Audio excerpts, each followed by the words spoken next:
Hi, I'm Lou Manfredini, Ace's Home Expert. In this video, we're going to talk about needle nose pliers, or do you say long nose pliers?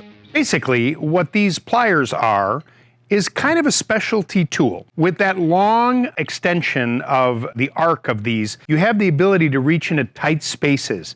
On these particular ones, you can see that the end is a little serrated, so it gives you a nice grip when you're grabbing on. Now, you can't really grab a nut or a bolt because of the way that these are shaped. However, in these particular ones, you'll see that there's a circular cutout with serrated edges as well. That does give you the ability on these particular needle nose pliers to grab a smaller bolt to tighten or loosen. Also, with these needle nose pliers, there's a cutter on the back side. So this is great for electrical work.